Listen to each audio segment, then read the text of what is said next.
Greetings to all. Welcome to Learn Math in Tamil. இன்னைக்கு நாம 8th ஸ்டாண்டர்டில் term 1 page number 13ல் இருக்கக்கூடிய exercise number 1.1 நம்பர்ஸில் பார்க்க போகிறோம். அதில் இரண்டாவது ப்ராப்ளம் நம்ம வந்து ஃபர்ஸ்ட் ப்ராப்ளம் முன்னாடியே முடிச்சிட்டோம். இந்த செகண்ட் வந்து சே ட்ரூ ஆர் ஃபால்ஸ். ஓகே, இப்போது ஃபர்ஸ்ட் ப்ராப்ளம் பார்க்கலாம். 0 is the smallest rational number அப்படின்னு சொல்கிறாங்க. இருக்கிறதுலேயே 0 தான் ஸ்மாலஸ்ட்டாக, அதை விட சின்னது இல்லையா அப்படின்னா கண்டிப்பாக இருக்குது. 0வை விட சின்ன நம்பர்ஸ் நெகட்டிவ் நம்பர்ஸும் ரேஷனல் நம்பர்ஸ் தான் அப்படிங்கிறது நம்ம ரேஷனல் நம்பர்ஸோட இன்ட்ரொடக்ஷனில் பார்த்துருக்கோம். ஸோ இந்த ஸ்டேட்மெண்ட் ஃபால்ஸ். திரும்பவும் ரிப்பீட் பண்ணுறேன், அவங்க சொன்னது 0 is the smallest rational number அப்படின்னு சொல்கிறாங்க. கிடையாது. ஏன்னா 0க்கு அப்புறம் இருக்கக்கூடிய அதுக்கும் கீழே இருக்கக்கூடிய நெகட்டிவ் நம்பர்ஸும் ரேஷனல் நம்பர்ஸ் தான், நெகட்டிவ் ஃப்ராக்ஷன் நம்பர்ஸும் ரேஷனல் நம்பர்ஸ் தான். ஸோ இது வந்து ஃபால்ஸ். அடுத்து வந்து -4/5 lies to the left of -3/4 அப்படின்னு சொல்கிறாங்க. இது ட்ரூவா ஃபால்ஸா அப்படின்னு நம்ம சொல்லணும். இப்போ ஒரு நம்பர் லெஃப்டில் இருக்கா ரைட்டில் இருக்கா அப்படின்னா என்ன அர்த்தம்? லெஃப்டில் இருக்குது, இப்போ 0 இருக்குதுன்னு வச்சுக்கோங்களேன். 0க்கு ரைட் சைடில் இருக்கிறது எல்லாமே greater number or positive number whatever நம்ம சொல்லலாம். ஸோ எந்த நம்பர் ரைட் சைடில் லை ஆனாலும் அது வந்து கிரேட்டர். எந்த நம்பர் லெஃப்ட் சைடில் இருந்தாலும் நீங்கள் அந்த டிசிஷன் நம்பர் என்ன வேணாலும் எடுத்துக்கோங்க. நான் இங்கே 0ன்னு எடுத்திருக்கேன். இந்த மிடில் நம்பரை நீங்கள் என்ன வேணாலும் சூஸ் பண்ணிக்கோங்க. ஆனால் எந்த ஒரு நம்பர் எடுத்தாலும் அந்த நம்பருடைய ரைட் ஹேண்ட் சைடில் இருக்கிறது எல்லாமே கிரேட்டர் நம்பர், அந்த நம்பருக்கு லெஃப்ட் ஹேண்ட் சைடில் இருக்கிறது எல்லாமே ஸ்மாலர் நம்பர் அப்படின்னு தான் அர்த்தம்.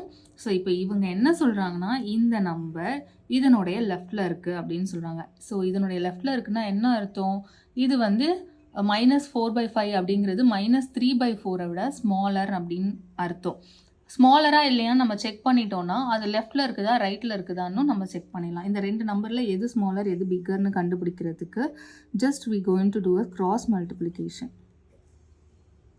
ஏன் அப்படின்னு கேட்டிங்கன்னா, டினாமினேட்டர் சேமாக இல்லாமல் ஒரு நம்பர் ஃப்ராக்ஷனில் வந்துருச்சுனாலே அதை வந்து ஹேண்டில் பண்ணுறதுக்கான ஒரு ஈஸி கன்வீனியன்ட் ஸ்டேஜ் எதுன்னு கேட்டிங்கன்னா, ரெண்டுத்தையுமே லைக்காக மாற்றுறது. அதாவது ரெண்டுத்தையுமே டினாமினேட்டர் சேமாக கொண்டு வர்றது. அது சேமாக இருக்கும்போது தான் எது பெருசு எது சின்னது ஆட் பண்ண சப்ட்ராக்ஷன் பண்ண இந்த 4 விஷயத்தையும் பண்ணுறதுக்கு அது வந்து லைக் ஃப்ராக்ஷனாக இருந்தால் தான் நமக்கு ஈஸியாக இருக்கும், கன்வீனியண்ட்டாக இருக்கும். ஸோ எப்போ ஃப்ராக்ஷன் நம்பர் பார்த்தாலும் ஒருவேளை அது கிரேட்டரா ஸ்மாலரா இல்லை அடிஷன் பண்ண போகிறீங்க இல்லை சப்ட்ராக்ஷன் பண்ண போகிறீங்கன்னா ஃபர்ஸ்ட் நம்ம பண்ண வேண்டிய விஷயம் அதனுடைய டினாமினேட்டரை சேமாக கொண்டு வந்துடணும். அப்போ தான் அதை நம்ம ஈஸியாக ஹேண்டில் பண்ண முடியும். ஓகே, இப்போ நான் அந்த பர்பஸ்க்காக இதை கிராஸ் மல்டிபிள் பண்ணுறேன். -16/20, அதாவது இந்த டினாமினேட் 4 × -4 வந்து -16, 5 × 4 வந்து 20. அடுத்தது இந்த பக்கம் கிராஸ் பண்ணுங்கள். இந்த பக்கம் கிராஸ் பண்ணும்போது 5 × -13 வந்து -15 டிவைடட் பை 20, அதாவது 5 × 4 வந்து 20. இப்போ சொல்லுங்கள், எது கிரேட்டர் நம்பர்? நெகட்டிவில் இருக்குது, கொஞ்சம் கான்ஷியஸாக சொல்லணும். ஸோ இதே பாசிட்டிவாக இருந்தால் நான் என்ன சொல்லுவேன்? 16 தான் கிரேட்டர் அப்படின்னு சொல்லுவேன். ஸோ நெகட்டிவில் இருக்கிறதுனால அது அப்படியே நேர் ஆப்போசிட். பாசிட்டிவாக இருந்தால் 16 கிரேட்டர், பட் நெகட்டிவாக இருக்கிறதுனால 16 தான் ஸ்மால், -15 வந்து கிரேட்டர். இப்போ இந்த நம்பர் நம்ம எதுலேருந்து அச்சீவ் பண்ணோம்? -4/5லேருந்து கொண்டு வந்தோம். இந்த நம்பர் எதுலேருந்து கொண்டு வந்தோம்? -3/4 அப்படிங்கிறதுலேருந்து கொண்டு வந்தோம். இது அப்படியே இந்த சைனை இந்த 2 நம்பருக்கும் போட்டு பாருங்கள். இதுதான் ஸ்மாலு, இது கிரேட்டர். ஸ்மால் எங்கே இருக்கும்? லெஃப்டில் இருக்கும். கிரேட்டர் எங்கே இருக்கும்? ரைட் ஹேண்ட் சைடு இருக்கும். ஸோ இவங்க என்ன சொல்கிறாங்க? -4/5, அதாவது இந்த number lies to the left of -3/4. Correct தானே? இது லெஃப்டில் இருக்குதுன்னு தான் நம்ம டிசைட் பண்ணியிருக்கோம், இது ரைட்டில் இருக்குது அப்படின்னு சொல்லியிருக்கோம். கரெக்டாக தானே இருக்குது statement? So this statement is true. Okay, third subdivision பார்க்கலாம். -19/5 is greater than 15/-4. Same thing, திரும்பவும் அதே தான் பண்ண போகிறோம்.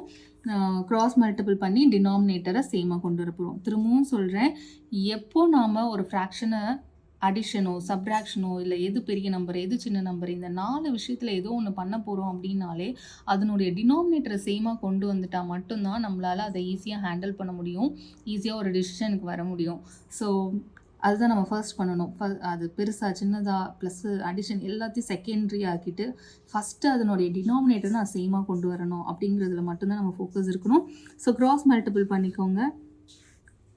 கிராஸ் மல்டிபிள் பண்ணிவிட்டு டினாமினேட்டர் ரெண்டுத்தையும் மல்டிபிள் பண்ண போகிறோம். ஸோ கிராஸ் மல்டிபிள் பண்ணணும். -19 இன்ட்டு -4. ஸோ டினாமினேட்டரில் எப்போவுமே மைனஸ் வைக்காதீங்க, அதை நியூமரேட்டருக்கு கொண்டு வந்துடுங்க.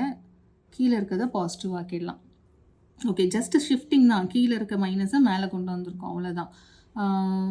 ஓகே, இப்போது 19 இன்ட்டு 4 அப்படின்னா 36, 76. Okay, +4 into -19 is -76. டினாமினேட்டரில் என்ன வரும்? 5 இன்ட்டு 4 20. இது ஒரு நம்பர். அடுத்து இந்த கிராஸ் பார்ப்போம். 5 இன்ட்டு 15 அப்படிங்கிறது -75/20. ஓகே, இப்போ சொல்லுங்கள் எது கிரேட்டர்?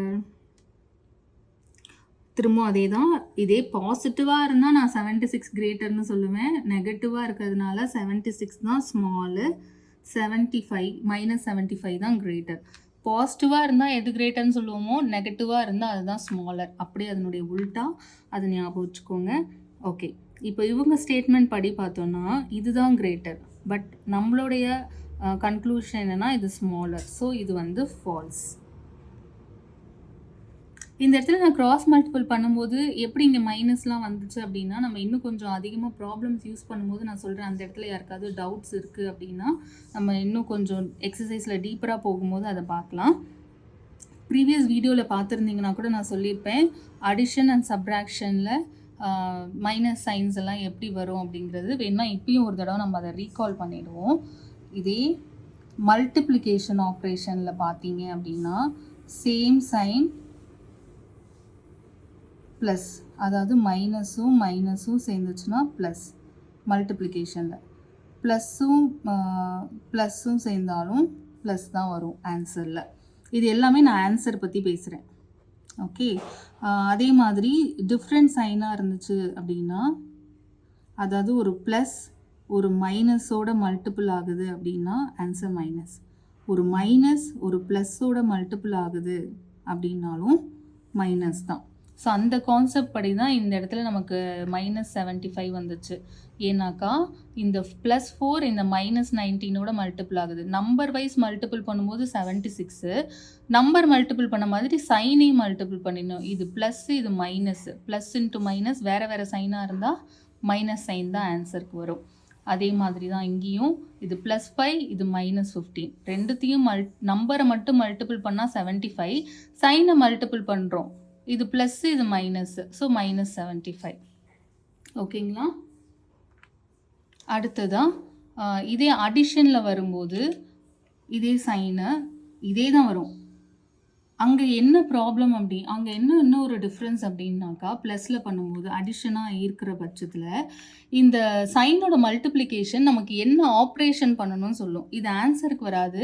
நாம் என்ன ஆப்ரேஷன் பண்ணணும், ப்ளஸ் பண்ணணுமா மைனஸ் பண்ணணுமா அப்படிங்கிறது தான் இந்த சைன் வந்து நமக்கு சொல்லும். இதே அடிஷனில் 2 நம்பருக்கு ஒரே சைன் இருக்குது அப்படின்னா நம்ம அந்த 2 நம்பரை ஆட் பண்ணுவோம். 2 நம்பருக்கு வேறு வேறு சைன் இருந்ததுன்னா அந்த 2 நம்பரை நம்ம சப்ட்ராக்ட் பண்ணுவோம். ஆன்சருக்கு எப்போவுமே பெரிய நம்பரோட சைன் தான் கொடுப்போம். இது அடிஷன் அண்ட் சப்ட்ராக்ஷன் எல்லாத்துக்குமே பொருந்தும். மல்டிப்ளிகேஷன் வரும்போது நம்பரை மல்டிபிள் பண்ணிவிட்டு சைனையும் மல்டிபிள் பண்ணிட்டா முடிஞ்சிருச்சு. 2 ஸ்டெப்பு தான். அதே அடிஷனில் வரும்போது அந்த சைன் ரெண்டும் ஒரே மாதிரி இருந்தால் அந்த 2 நம்பரை ஆட் பண்ணணும். அதை ஆட் பண்ணணுமா சப்ட்ராக்ஷன் பண்ணணுமா, என்ன ஆப்ரேஷன் பண்ணணும் அப்படிங்கிறத அந்த சைன் தான் டிசைட் பண்ணும். 2 ஒரே சைனாக இருந்தால் அந்த 2 நம்பரையும் நம்ம ஆட் பண்ணுவோம். 2 வேறு வேறு சைனாக இருந்தால் அந்த 2 நம்பரையும் சப்ட்ராக்ட் பண்ணுவோம். ஆன்சருக்கு பெரிய நம்பரோட சைனை கொடுப்போம். ஓகே, அடிஷனில் என்ன ஆப்ரேஷன் பண்ணணும் அப்படிங்கிறத அந்த 2 சைனும் சொல்லும். மல்டிப்ளிகேஷனில் சைன்லாம் நமக்கு எதுவுமே இன்ஃபர்மேஷன் கொடுக்காது. ஜஸ்ட் அந்த 2 சைனையும் மல்டிபிள் பண்ணி ஆன்சரில் போட்டுருவோம், அவ்வளவுதான். ஓகே, 4th சப்டிவிஷன் பார்க்கலாம். the average of 2 rational numbers between them, of course it is true. ஏன் கேட்டிங்கன்னா, நீங்கள் ரேஷனல் நம்பர்னு வேணாம், வேறு எந்த நம்பரை வேணாலும் எடுத்துக்கோங்க. சாரி, ஸ்க்ரீனில் இல்லை கொஷினு. இப்போது the average of 2 rational number lies between them அப்படின்னு சொல்கிறாங்க. Yes, it is true. ஏன் அப்படின்னு கேட்டிங்கன்னா, எந்த ஒரு நம்பர் வேணாலும் எடுத்துக்கோங்களேன். இப்போ உங்களுக்கு மார்க் கொடுத்தாங்கன்னா நீங்கள் ஆவரேஜ் பார்ப்பீங்க இல்லையா, உங்கள் 5 சப்ஜெக்டோட ஆவரேஜ் என்னன்னு கேட்டாங்கன்னா என்ன பண்ணுவீங்க, 5 சப்ஜெக்டையும் ஆட் பண்ணி 5ஆல் டிவைட் பண்ணுவீங்க. இதே எனக்கு சயின்ஸ், மேத்ஸ் அண்ட் சோஷியலில் மட்டும் உங்களுடைய ஆவரேஜ் சொல்லுங்கள் அப்படின்னு கேட்டாக்கா, அந்த 3 சப்ஜெக்டோட மார்க்கையும் ஆட் பண்ணி 3ஆல் டிவைட் பண்ணிங்கன்னா உங்கள் ஆவரேஜ் தெரியும். ஸோ இப்போ 2 நம்பர் அப்படின்னு சொன்னதுனால ஏதோ ஒரு 2 நம்பர் 5 அண்ட் 8 எடுத்துக்கோங்களேன். இது ரெண்டுத்தையும் ஆட் பண்ணி 2ஆல் டிவைட் பண்ணுவோம். ஏன்னா 2 நம்பர் தான் நம்ம இங்கே யூஸ் பண்ணுறோம். 2ஆல் டிவைட் பண்ணுறோம். இதே 5 சப்ஜெக்ட் மார்க்னா 5ஆல் டிவைட் பண்ணுவீங்க. 3 சப்ஜெக்ட் மார்க்னா 3ஆல் டிவைட் பண்ணுவீங்க. ஸோ 5 + 6 எடுத்துக்கலாம். ஈவன் நம்பராக இருந்தால் ஈஸியாக டிவைட் பண்ணிடலாம் அதனால். ஸோ 6 + 8 அப்படின்னா அது வந்து 14. 14/2. இதை டிவைட் பண்ணோன்னா என்ன கிடைக்கும்? 7. 2 1 times 2 7s are 14. ஸோ 7 அப்படிங்கிறது எங்கே இருக்குது? 2 நம்பருக்கும் நடுவில் தானே இருக்குது. ஸோ ஒரு 2 நம்பரோட ஆவரேஜ் எடுத்தோன்னா அந்த ஆவரேஜ் அந்த ஆன்சர் வந்து இந்த 2 நம்பருக்கு நடுவில் தான் இருக்கும். So this is true. There are an unlimited numbers of rational numbers between 10 and 11 அப்படின்னு சொல்கிறாங்க. இதுவும் ட்ரூ தான். ஏன்னு கேட்டிங்கன்னா நம்பர்ஸ் வந்து நீங்கள் வந்து பிரேக் டவுன் பண்ண அதுக்கு ஒரு எல்லையே கிடையாது. எப்படி நமக்கு வந்து ரைட் ஹேண்ட் சைடில், அதாவது பாசிட்டிவ் நம்பருக்கு ஒரு எண்டே கிடையாது இல்லையா? அது பாட்டு போயிட்டே இருக்கும். நீங்கள் என்ன நம்பர் கொடுத்தாலும் அதோட 1 ஆட் பண்ணால் நெக்ஸ்ட் நம்பர் நமக்கு தெரிஞ்சிடும். இதே தான் நெகட்டிவ் நம்பர்ஸ்க்கும். நெகட்டிவ் சைடும் நம்பர் போயிட்டே இருக்கும், ஒரு எண்டே கிடையாது. அதே மாதிரி ரேஷனல் நம்பர்ஸ் அப்படிங்கிறது என்னென்னா 2 ஹோல் நம்பருக்கு நடுவில் இருக்கக்கூடிய நம்பர்ஸை தான் நம்ம ரேஷனல் நம்பர்ஸ்னு சொல்லுவோம். ஈவன் ஹோல் நம்பர் கூட ஒரு 10 கூட ஒரு ரேஷனல் நம்பர் தான். இதை 10/1ன்னு எழுதுனா ரேஷனல் நம்பர்ஸோட கண்டிஷனை சாட்டிஸ்ஃபை பண்ணிடும். ரேஷனல் நம்பர்ஸோட கண்டிஷன் என்னது? a/b அப்படிங்கிற ஃபார்மேட்டில் இருக்கணும். ஆமாம், இது a/bன்னு தான் இருக்குது. b வந்து நாட் ஈக்குவல் டு 0வாக இருக்கணும். ஆமாம், b வந்து 1 இங்கே நாட் ஈக்குவல் டு 0 தான். ஸோ எந்த ரேஷனல் நம்பர்ஸை நீங்கள் எடுத்துக்கிட்டாலும் இந்த 10 11 எடுத்துக்கிட்டீங்க இல்லையா? இதுக்கு இடையில இருக்க நம்பர் வேணும் அப்படின்னா நம்ம என்ன பண்ணுவோம்? இதுக்கு அடுத்த நம்பர் என்னன்னு கேட்டோம்னா 1/10. அந்த மாதிரி ஏதோ ஒன்று நம்ம பிரேக் பண்ணிகிட்டே போனோம்னா அதுக்கும் இடையில பிரேக் பண்ண முடியும். இன்னும் பிரேக் பண்ணிவிட்டு டிக் பண்ணி போயிட்டே இருக்கலாம். நம்பர்ஸ் பொறுத்த வரைக்கும் நம்பர்ஸ் அப்படிங்கிறதுக்கு எல்லையே கிடையாது. ஸோ இந்த ஸ்டேட்மெண்ட்டும் ட்ரூ தான். நெக்ஸ்ட் ப்ராப்ளம் பார்க்கலாம். ஓகே, நெக்ஸ்ட் தேர்ட் ப்ராப்ளம் பார்க்கலாம். ஃபைண்ட் த ரேஷனல் நம்பர்ஸ் அப்படின்னு சொல்லியிருக்காங்க. அதாவது இந்த நம்பர் லைனில் ஒரு கொஷின் மார்க் போட்டிருக்காங்க. ஒரு பிளேஸை மார்க் பண்ணி அங்கே கொஷின் மார்க் போட்டிருக்காங்க. அந்த நம்பர் என்ன, அது என்ன ரேஷனல் நம்பர் அப்படின்னு நம்ம சொல்லணும். ஓகே, இது பண்ணுறதுக்கு முன்னாடி அவங்க பார்ட்டிஷன் பண்ணுறதை பற்றி நம்ம அண்டர்ஸ்டாண்ட் பண்ணிக்கணும். இப்போ பார்த்தோன்னா 0லேருந்து தான் நம்ம எல்லாமே டிசைட் பண்ணணும். 0லேருந்து இந்த பிளேஸ்க்கு நம்ம ரீச் பண்ண எத்தனை இப்போ பார்த்தீங்கன்னா 0லேருந்து எத்தனை பார்ட்டிஷனுக்கு வரும், அதே மாதிரி இந்த நம்பர் லையாக இருக்குல்ல அந்த இடத்துல எத்தனை பார்ட்டிஷன் இருக்குது எல்லாமே நம்ம ஃபோக்கஸ் பண்ணணும். பார்ட்டிஷன் இந்த சென்ஸ் நீங்கள் ரூமாக கூட அண்டர்ஸ்டாண்ட் பண்ணிக்கலாம். 0லேருந்து இந்த லொக்கேட் ஆகிருக்க இந்த நம்பருக்கு நம்ம ரீச் ஆகிறதுக்கு எத்தனை ரூம்ஸை வந்து கடந்து வருவோம்னு பார்க்கலாம். இங்கேருந்து இங்கே ரூம் நம்பர் 1, இங்கேருந்து இங்கே ரூம் நம்பர் 2, இங்கேருந்து இங்கே ரூம் நம்பர் 3. இங்கே வரும்போது தான் 4th ரூம் இன்னும் கம்ப்ளீட் ஆகலை, அதுக்குள்ளேயே ஒரு பார்ட்டிஷன் நடந்திருக்கு. ஸோ கம்ப்ளீட்டான ரூம்ஸ் அப்படின்னு பார்த்தோன்னா 1 2 3. இப்போ இந்த 4th பார்ட்டிஷனுக்குள்ளே சம் பார்ட்டிஷன்ஸ் நடந்திருக்கு. அது என்னன்றதை இன்னும் கொஞ்சம் டீப்பாக போய் பார்ப்போம். இப்போ இங்கே -3லேருந்து -4க்குள்ளே எத்தனை பார்ட்டிஷன்ஸ் இருக்குதுன்னு பார்ப்போம். 1 2 3 3 பார்ட்டிஷன் இருக்குது. ஓகே, அப்போது என்ன நமக்கு ஒரு விஷயம் தெளிவாக புரியுதுன்னா டினாமினேட்டரில் 3 வரும். ஏன்னா இது வந்து ஒரு ஹோல் திங்காக கன்சிடர் பண்ணுங்களேன். ஒரு பீஸா மாதிரியோ ஒரு ஆரஞ்ச் மாதிரியோ ஒரு ஆப்பிள் மாதிரியோ கன்சிடர் பண்ணுங்களேன். இந்த -3லேருந்து -4 வரைக்கும் இதுலேருந்து இது வரைக்கும் ஒரு ஃபுல் ஹோல் திங்காக சம்திங் ஹோல் ஒரு ஆப்பிளாகவே கன்சிடர் பண்ணிப்போமே. இதை எத்தனையாக பிரிச்சுருக்காங்க இந்த ஆப்பிளில்? 1 2 3. இப்போ நான் ஒரு ஆப்பிள் கொடுத்துட்டு ஃப்ராக்ஷனில் எழுத சொல்கிறேன். ஒரு ஆப்பிளில் கொடுத்துட்டு இதை நான் வந்து 3ஆக டிவைட் பண்ணியிருக்கேன்னு வச்சுக்கோங்களேன். இப்போது இதை மட்டும் நான் ஷேட் பண்ணியிருக்கேன். இதனுடைய ஃப்ராக்ஷன் நம்ம எப்படி எழுதுவோம்? 3 பார்ட் இருக்கிறதுனால 3 வந்து நம்ம டினாமினேட்டரில் எழுதுவோம். அந்த ஷேடாக இருக்க ரீஜனை வந்து நியூமினேட்டரில் எழுதுவோம். இதே கான்செப்ட் தான் இங்கேயும். எத்தனை பார்ட்டிஷன் பண்ணியிருக்காங்க? டோட்டலாக 3 பார்ட்டிஷன் பண்ணியிருக்காங்க.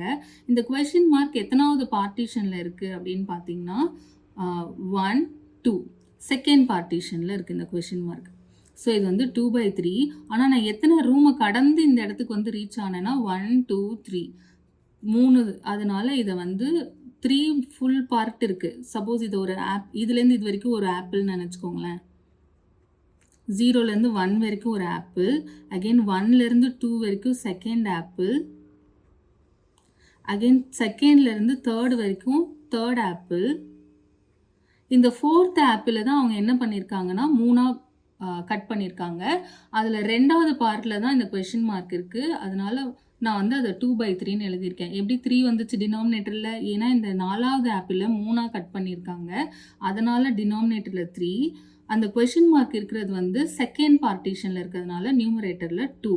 இங்கே ஃப்ரண்ட்டில் ஒரு 3 எப்படி வருதுன்னா, நம்ம 3 ஆப்பிளை முடிச்சிட்டோம், கடந்து தான் இங்கே வந்திருக்கோம். ஸோ இது வந்து 2/3 நெகட்டிவ் சைடில் இருக்கிறதுனால நம்ம நெகட்டிவ் சைனும் போட்டுக்கணும். ஸோ இதை வந்து இப்படி இருந்தால் அது ரேஷனல் நம்பர் கிடையாது. ரேஷனல் நம்பர் எப்படி இருக்கணும்? P/Q, நியூமரேட்டரில் ஒரு நம்பர், டினாமினேட்டரில் ஒரு நம்பர், அப்படி இருந்தால் தான் அது ரேஷனல் நம்பர்ஸ். இந்த மாதிரி மிக்சட் ஃப்ராக்ஷன்மாக இருந்தால் அது ரேஷனல் நம்பர் கிடையாது. ஸோ இது அப்படியே நம்ம ஃப்ராக்ஷனாக கன்வெர்ட் பண்ணிப்போம். 3 3s are 3 into -3 9, 9 plus 3 3s are 9, 9 plus 2 வந்து 11. ஸோ இது வந்து -11/3. ஓகேங்களா? ஸோ இந்த நம்பர் என்னது? இந்த நம்பர் வந்து -11/3. இன்னொரு ப்ராப்ளம் பார்க்கலாம், இன்னும் கொஞ்சம் நமக்கு கிளியராக புரியும். ஓகே, இப்போ பார்த்தீங்கன்னா 0லேருந்து ஸ்டார்ட் பண்ணியிருக்காங்க, -1 வரைக்கும் தான். ஸோ ஃபஸ்ட் ஆப்பிள் இதுதான் ஃபஸ்ட் ஆப்பிள். ஓகே, இன்னும் கம்ப்ளீட் ஆகலை. இந்த ஃபுல் ஆப்பிளுமே கம்ப்ளீட் ஆகி நம்ம நெக்ஸ்ட்டுக்கு போகலை, இங்கேயே தான் இருக்கும். இதையே அவங்க வந்து பிரேக் டவுன் பண்ணியிருக்காங்க. எப்படி பிரேக் டவுன் பண்ணியிருக்காங்கன்னா 1 2 எத்தனை ஸ்பேஸ் இருக்குன்னு பார்க்கணும். லைன் பார்த்து கன்ஃபியூஸ் ஆகிடாதீங்க, எத்தனை ஸ்பேஸ் இருக்குன்னு பாருங்கள். ஸ்பேஸ் 1 2 3 4 and 5 பார்ட்டிஷன்ஸ் இருக்குது. ஸோ 5ஆக டிவைட் பண்ணியிருக்கிறதுனால டினாமினேட்டரில் நம்ம 5 போட்டுக்கணும். தென் எத்தனாவது இடத்துல கொஷின் மார்க் இருக்குது? 1 2 செகண்ட் பிளேஸில் இருக்கிறதுனால நியூமரேட்டரில் 2, அதனுடைய நெகட்டிவ் சைடில் இருக்கிறதுனால இது -2/5. ஈஸியாக இருக்கா? ஓகே, இப்போ தேர்ட் சம் பார்க்கலாம். தேர்ட் சம்மில் பார்த்தோம்னா 0லேருந்து பார்ப்போம். 0லேருந்து 1 வரைக்கும் ஒரு 1 ஆப்பிள்னு நினச்சிக்கோங்க.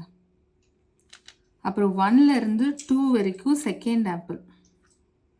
இந்த செகண்ட் ஆப்பிளை தான் டிவைட் பண்ணியிருக்காங்க. எத்தனையாக டிவைட் பண்ணியிருக்காங்க? 1 2 3 4 4ஆக டிவைட் பண்ணியிருக்காங்க. ஸோ டினாமினேட்டரில் 4 வரப்போகுது. எத்தனாவது இடத்துல கொஷின் இருக்குது? 1 2 3 தேர்ட் பிளேஸில் கொஷின் இருக்கிறதுனால 3/4. ஏற்கனவே நான் ஒரு ஃபுல் ஆப்பிளை தாண்டி தான் நம்ம இங்கே வந்திருக்கோம். அந்த ஃபுல் ஆப்பிளும் இதோட சேரும். ஸோ இப்போ நம்ம இது மிக்ஸ்டடாக இருக்கிறத இம்ப்ராப்பராக மாற்றிப்போம். 4 1s are 4, 4 + 3 7/4. இந்த மிக்ஸ்டு ஃப்ராக்ஷன் இம்ப்ராப்பராக கன்வெர்ட் பண்ணுறதெல்லாம் நம்ம வந்து ப்ரைமரியிலே படிச்சிருப்போம். ஸோ அதனால் அதை பற்றி நான் ரொம்ப டீப்பாக எக்ஸ்பிளைன் பண்ணல. 7/4 அப்படிங்கிறது தான் இந்த கொஷின் மார்க்கில் இருக்கிற நம்பர். இங்கே வர வேண்டிய நம்பர் 7/4. இது பாசிட்டிவ் சைடில் இருக்கிறதுனால +7/4னே வச்சுருக்கேன். இங்கெல்லாம் நெகட்டிவ் சைடில் இருந்ததுனால நம்ம நம்பரை லொக்கேட் பண்ணிவிட்டு நான் மைனஸ் சைனும் ஆட் பண்ணியிருக்கேன். ஓகே, இப்போ வந்து ஃபோர்த்து ப்ராப்ளம் பார்க்கலாம். Fourth problem, the points S, Y, N, C, R, A, T, I and O on the number line. இந்த நம்பர் லைனில் இந்த ஆல்ஃபபெட்ஸ்லாம் கொடுத்துருக்காங்க, இந்த பாயிண்ட்ஸ்லாம் கொடுத்துருக்காங்க. சச் தட் இதெல்லாம் ஈக்குவலாக இருக்குது. இதுலேருந்து இதுக்குள்ளே ஈக்குவலாக டிவைடாக இருக்குது, இதுலேருந்து இதுக்குள்ளே ஈக்குவலாக டிவைடாக இருக்குது. நான் தேர்ட் ப்ராப்ளம்லேயே சொல்ல மறந்துட்டேன். நம்ம ஃப்ராக்ஷன்ஸ் அப்படின்னு நான் ஒரு ஆப்பிள் அதில் போட்டு காட்டினேன் இல்லையா? ஒரு ஆப்பிளில் வந்து நம்ம 3ஆக டிவைட் பண்ணியிருக்கோம் அப்படின்னா எப்போவுமே ஃப்ராக்ஷன்ஸ் வந்து ஈக்குவல் பார்ட்ஸாக தான் இருக்கும். இப்போ பீஸா பார்த்தீங்கன்னு வச்சுக்கோங்களேன், அது வந்து ஈக்குவல் சைஸாக தான் அதை வந்து டிவைட் பண்ணியிருப்பாங்க. ஃப்ராக்ஷன்ஸ்க்கு நம்ம சின்ன வயசில் படித்த எக்ஸாம்பிள்ஸ் எல்லாம் யோசிச்சு பாருங்களேன். ஒரு சர்க்கிளை கொடுத்து டிவைட் பண்ணியிருப்பாங்க, இல்லை ஒரு ஸ்கொயரையோ ரெக்டாங்கிளையோ பார்ட்டிஷன் பண்ணியிருப்பாங்க. இப்போ ஒரு ஸ்கொயர் எடுத்திருக்காங்க அப்படின்னா ஈக்குவல் பார்ட்டாக அதை வந்து பிரேக் பண்ணியிருப்பாங்க. அன்ஈக்குவலாக இருக்கவே இருக்காது. அது வந்து இப்போ ஒன்று சின்னதாக ஒன்று பெருசாக இந்த மாதிரிலாம் நமக்கு ஃப்ராக்ஷன்ஸ் கொடுத்துருக்க மாட்டாங்க. நல்லா கவனிச்சிருந்திங்கன்னா தெரிஞ்சிருக்கும், எல்லாமே ஈக்குவல் பார்ட்டிஷனாக இருக்கும், ஈக்குவல் சைஸாக இருக்கும். ஸோ அந்த விஷயத்தை தான் இவங்க இங்கே சொல்லியிருக்காங்க. இதுக்கு பெருசாக ஒன்றும் நம்ம இம்பார்ட்டன்ஸ் கொடுக்க வேண்டாம், ஏன்னா நமக்கு தெரியும் ஃப்ராக்ஷன்ஸ் அப்படின்னாலே அது வந்து ஈக்குவலாக தான் டிவைட் ஆகிருக்கும் அப்படிங்கிறது. ஓகே, ஃபைண்ட் த கியூ அப்படின்னு கொடுத்துருக்கேன். கியூ அப்படின்னு ஒன்னே இந்த பாயிண்ட்ல எங்கேயோ கியூ இருக்கா அப்படின்னு தேடாதீங்க. கியூங்கிறது இங்கே என்ன? Rational numbers. நமக்கு தெரியும் கியூன்றது Q is use to represent rational numbers. So இது மாதிரி அடிக்கடிக்கு நம்ம அதை பார்த்தா தான் ஆமாம்ல ரேஷனல் க்யூன்னு போட்டால் அது ரேஷனல் நம்பர் அப்படின்னு நமக்கு ஞாபகம் வரும். அதுக்காக தான் இந்த இடத்துல நான் ரேஷனல் நம்பர்ஸ் அப்படின்னு எழுதாமல் க்யூன்னு எழுதியிருக்கேன். ஓகே, இப்போ இதனுடைய வேல்யூஸ் மட்டும் நம்ம கண்டுபிடிச்சா போதும். இது ஒய்யு கண்டுபிடிக்க வேண்டியது மட்டும் நான் பென்னில் எழுதுகிறேன். ஒய் என் ஏ டிஐ இந்த 5 மட்டும் கண்டுபிடிச்சா போதும். ஓகே, இது எப்படி லாஸ்ட் டைம் நம்ம தேர்ட் ப்ராப்ளமில் பண்ண மாதிரி தான் 0லேருந்து பார்ப்போம். 0லேருந்து 1க்கு ஒரு ஃபுல் பார்ட்டை கடந்திருக்கோம். 1லேருந்து 2க்கு இன்னொரு ஃபுல் பார்ட்டை கடந்துட்டோம். 2லேருந்து 3க்கு கடக்கிறதுக்குள்ளே தான் அந்த பிரேக் டவுன்ஸ் நடந்திருக்கு. அவங்க கண்டுபிடிக்க சொல்கிறது ஃபஸ்ட்டு ஏ. ஓகேயா? ஸோ ஏங்கிறது இந்த 2லேருந்து 3க்குள்ளே எத்தனை பார்ட்டிஷன் நடந்திருக்குன்னு தெரிஞ்சால் தான் அதை டினாமினேட்டரில் நம்ம போட முடியும்.